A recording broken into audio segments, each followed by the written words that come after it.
जय श्री कृष्णा, राधे राधे। आप सबका मेरे YouTube चैनल पर हार्दिक स्वागत है।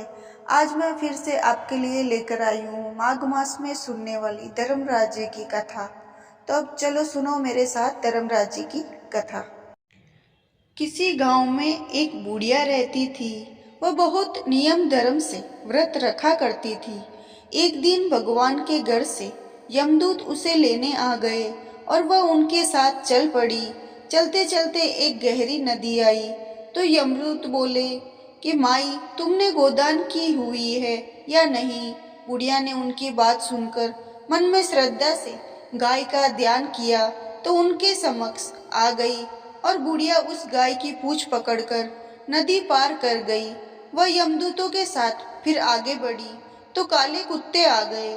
यमदूत फिर बोले, कुत्तों को खाना दिया था। बुढ़िया ने मन में कुत्तों को ध्यान किया तो वह रास्ते से चले गए।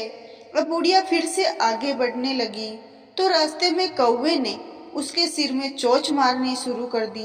तो यमदूत बोले कि ब्राह्मण की बेटी ने के सिर में तेल लगाया था। बुढ़िया ने ब्राह्मण की बेटी का ध्यान किया तो कौवे ने चोंच मारनी बंद कर दी।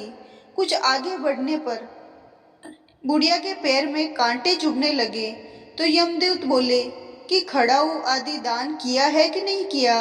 बुढ़िया ने उनका ध्यान किया तो खड़ाऊ उसके पैरों में आ गई।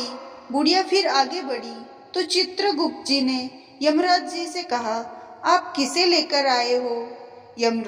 यमराज जी बोले, बुढ़िया ने दान पुण्य बहुत किए हैं लेकिन धर्मराज जी का कुछ नहीं किया, इसीलिए आगे द्वार के लिए बंद है। सारी बात सुनने के बाद बुढ़िया बोली कि आप मुझे सिर्फ 7 दिन के लिए वापिस धरती पर भेज दो। मैं धर्मराज जी का व्रत और उद्यापन करके वापिस आ जाऊंगी।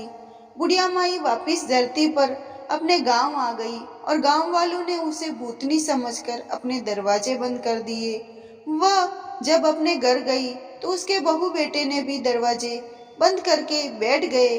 बुढ़िया ने कहा कि मैं भूतनी नहीं हूँ, मैं तो धर्मराज जी की आज्ञा से वापिस धरती पर 7 दिन के लिए आई हूँ।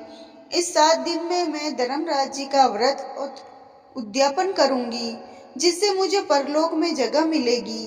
बुढ़िया की बातों से आश्चर्य होकर बहू बेटे उसके लिए पूजा की सारी सामग्री एकत्रित करते हैं। लेकिन जब बुढ़िया कहानी कहती है तब वह हुकारा नहीं बढ़ती, जिससे बुढ़िया फिर अपनी पड़ोसन को कहानी सुनाती है।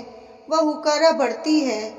7 दिन की पूजा व्रत व उद्यापन के बाद धर्मराज जी बुढ़िया को लेने के लिए विमान भेजते हैं। स्वर्ग विमान देख उसके बहू बेटे के साथ सारे गांव वाले भी स्वर्ग जाने को तैयार हो गए। बुढ़िया ने कहा कि तुम कहाँ तैयार हो रहे हो, मेरी कहानी तो केवल पड़ोसन ने सुनी है, इसीलिए वह वही साथ जाएगी। सारे गांव वाले बुढ़िया से धर्मराज जी की कहानी सुनने का आग्रह करते हैं। तब बुढ़िया उन्हें कहानी सुना देती है।